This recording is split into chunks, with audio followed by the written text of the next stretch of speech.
Okay, good morning everyone, or good afternoon, depending on where you are, and welcome to the first webinar together.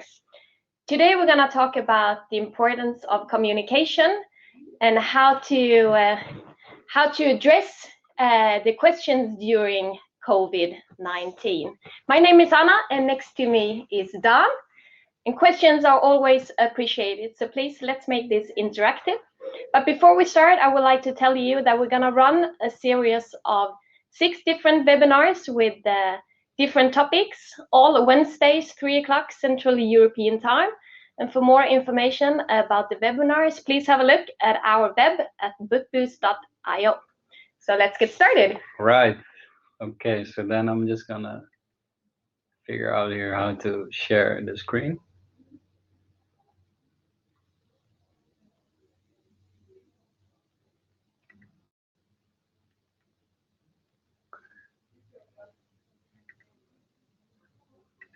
So. Here we go. There we go.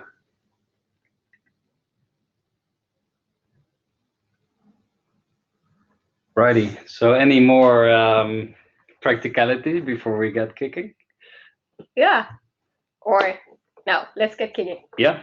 All right. So first in this webinar, we're gonna explain to you why it's important to be available for your guests and how to handle such crises that we're all going through now. And we've spoken with a lot of our customers and we really understand how difficult it is. And we want to give you some tips and tricks on how you can use digital communication to mitigate the impact. So we will do so over showing the demo in the tool, and then there's some time at the end for questions. And indeed, like you said, like we would really appreciate when questions just come right, so we can keep it interactive and mostly focus on what you question. Yeah. So why is it so important to be available for your guests? And what we really see is that, especially now in such crisis, it's so important that you're available for your guests, that they know where they can find you, and that you communicate clear, because they have a lot of questions. It's new for you as hotelier, this situation, but it's also new for your guests. So they have a lot of questions. What happens to my booking? What's going to be next? How's the future going to look like? Like they made a purchase and now they want to know what happened to their purchase. And by nature, people, they just try to prevent having problems. So when they've made a booking, for instance, and they want to know what's next, it's really helpful for them if you as a hotelier help them with the right information, so you fix their problem. So the more easy you make it for them, the more the better their experience is. And this is what we see that can really help now, especially now when it's such a different situation than everyone is used to. So that's what you can do as a hotelier. And also what we see is that when the customer effort to get that information and to get that support is the lower it is, the better the experience it is. So as you can imagine, if you now need to make a lot of phone calls to figure out what happened to my booking, or you need to speak to different departments, every time you're connected to a different department, you need to wait, etc., etc. Like, this is really annoying for customers. So the lower the customer effort, if they can, with a few clicks, get their information, the better. So we really advise you to make it as accessible, make it as easy as possible for the guests to reach that. So a few tips for a great customer support, since it's so important, is be available for your guests. Meet your customers where they are. So whether it's email, whether it's chat, whether it's messaging, like try to be available and meet your customers on the channels they prefer. Provide also self-help. Close the loop. So always, like when someone has something like a question, try to close that loop, because then people can move on. And also, it's a good time now to improve your staff, their skills. So we will just zoom in a little bit on those different tips and tricks.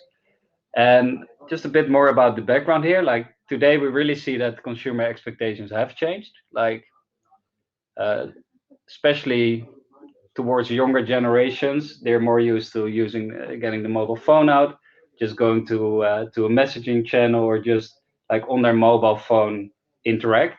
Whether some other generations, of course, still prefer to use the phone, some prefer email. So it's really important that you as a business are available on the channel that your guests or your customers prefer.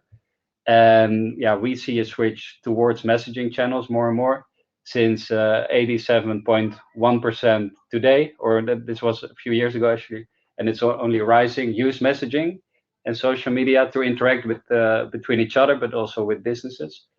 And 70% of consumers feel more confident, feel for brands that use messaging or that are accessible through messaging, they feel more confident with those kind of brands, because it's easier to reach customer support and to get what you're looking for.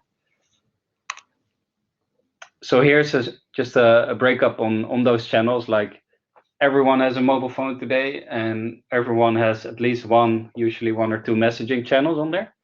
And you see that WhatsApp is still the largest channel, and also Facebook Messenger is used amongst a lot of people.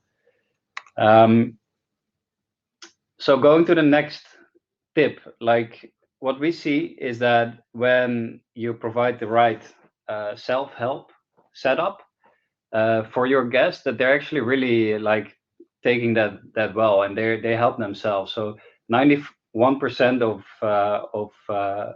of consumers that can use self-help use it, and they feel also that it meets their needs.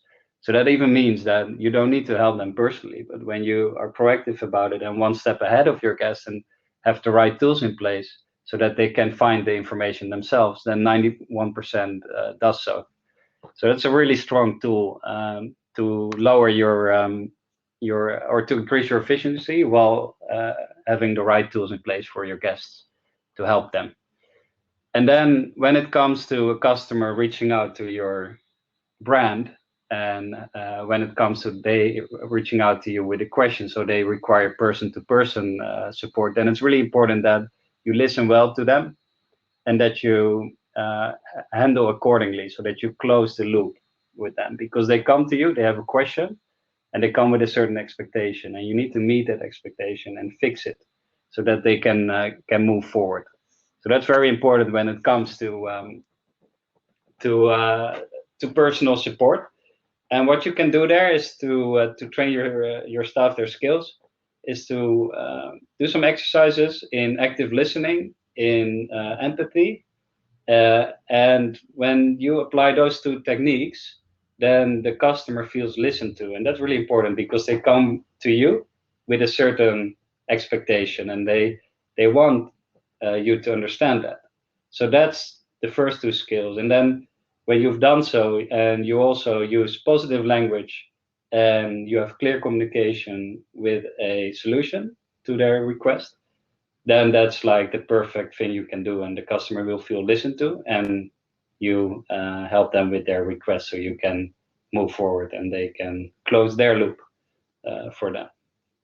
So this is a good time to invest little bit in those skills, and helping your staff out, improving those skills. And also there's a ton of tools out there that you can that can help you with customer support. So it's also a good time to invest a little bit in that and pay some attention to. So then moving forward, what Bookboost does is Bookboost is a unified inbox, and that's also the topic for today, to show you how that works, where you can actually funnel questions from different channels into one inbox. And we will focus today also on having a web messenger, because this relates a little bit to being available. Like you can actually use your website and use a web messenger there, and a self-help tool with pre-filled information for your website visitors to get answers to their questions. And that's what we're gonna show you in a little bit more detail in the tool.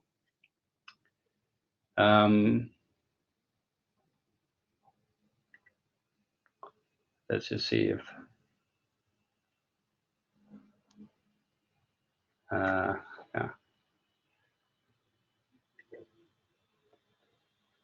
So here we see the inbox, and what we want to show you in this demo. Oh.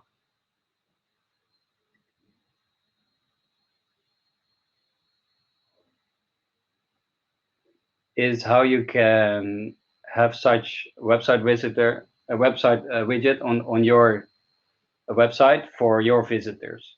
So this is our website, and you see here that on our website there's a couple of buttons you can click, and then you get answers to those questions, and you can also connect other channels. So if I have a question, for instance, and I'm leaving the website, if I would then click on one of those channels, then I get my reply on that channel. So we see that that's quite convenient for also for hotel websites, and I want to show you an example here.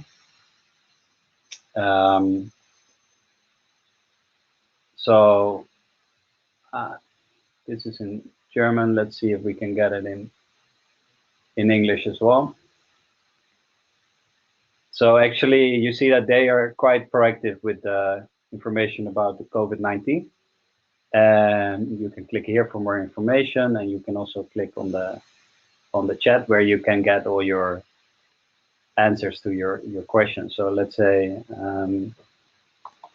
I have a booking, and I want to know what will happen to my booking. Happens to my booking, for instance.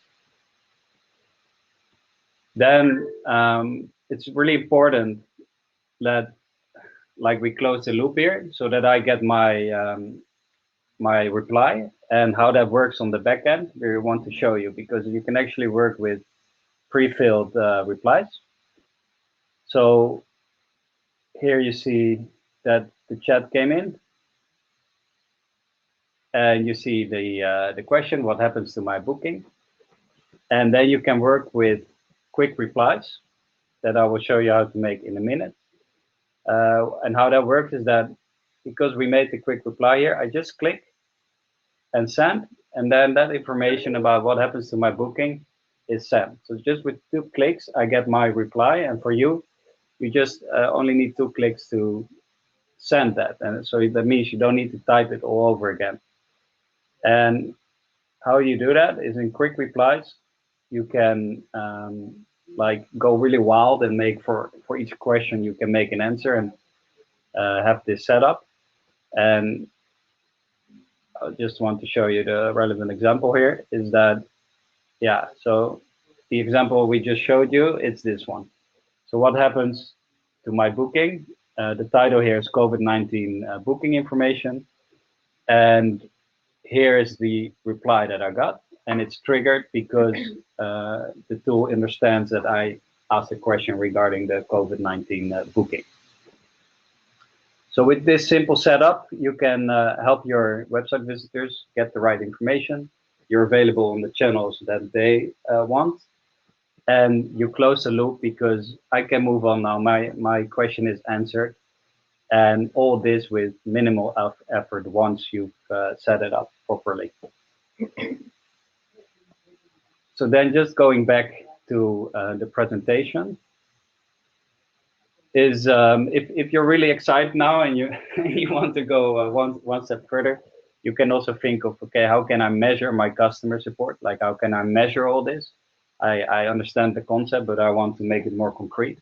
And there's different ways to do so. You can measure the customer satisfaction score. For instance, at the end of a conversation, ask about your customers, how they've experienced this service. You can do the same with customer effort. So to test, like, okay, how easy was it for my customer to get the information that they require? The Net Promoter Score is also for satisfaction, and you can also monitor all your social media channels. And that way, like, get an idea of where you stand today, and that gives you a reference point for the future, which you can refer to. So if you would do the same thing in a few weeks' time, you can compare scores, and you have like a reference point for yourself to know how you're doing. So that was the information about how you can COVID-19. And Sorry for that. And how you can have the setup to help your guests with the information that they need. While for you, you could even do this from home. You can have this tool online. Well, you don't even need to monitor it because you can also work with automated flows. And we really advise you to do this because maybe now more than ever, it's so important that communication is clear, that guests can access the information, and together try to mitigate the impact and try to make your guests loyal to your brand, and then hopefully we get through this all together as soon as possible. So we're here to help you with that from what we can do at Bookboost. And we're curious if there's any questions. And they are actually. I've been looking at this screen here, and we got quite a few questions. So thank you very much for that. I got one question here from a hotelier that asked how to get started with the chat widget for the messenger. So we have actually recorded approximately 3-minute video for that we have uploaded. You can find it also at our webpage. And it takes less than 5 minutes to get started and to get the chat widget up running. So please have a look, and we also have information about training, or if you have any questions, just reach out to us. But we got an interesting question as well, actually similar from 2 different listeners here, and that was if we can give any recommendations how available you should be during the crisis to be able to respond to the guest questions, and also to have the right communication platform. And I would say it's hard to give recommendations because depending on the market you operate in, and it also depends on the experience from your guests. But if you have a chat widget on your web page and someone is reaching out, they are also expecting to receive an answer. So you can actually decide if you want to have it available up running around the clock 24/7 or during specific times, and then it's important to be available for your guests when the questions are addressed. Great. Okay. So another question here is okay. So the background is, so when I want to share information on my website, it's kind of like I need to change the website. Like, how dynamic is this? Because when things change, how easy is it to change the information in the solution as well? So actually you can, like, going back to what we showed in the demo, you can go really wild and put all your frequently asked questions in, for instance, and keep adding. So the tool will become smarter and smarter and recognize more and more questions, which makes the whole thing just work better. So we actually recommend you to, like, keep adding content so that the more questions your guests have, the more questions the tool can already recognize and suggest and answer. So it's a really good question, and we actually see that this solution helps you to be dynamic because you can constantly, like, make it more, make it bigger and make it smarter. Well, I think we also need to be wary of the time, right? Yeah. We said it will be 20 minutes, so we don't want to steal more of your time. You mentioned in the beginning that it's a series of webinars. So how about next? It's about tips and tricks to web messenger. And for those of you that have already listened to us now, thank you very much. You don't have to follow it as a series from 1 to 6. You can also go back and start with number 2 or 3 or vice versa. But this is for the coming 20 minutes, we will give you some piece of advice how to get this up running in a good way. Perfect. And then we will sit here again next week, same time, on the 15th of April at 3 o'clock. We will do a new one, the next one in the series.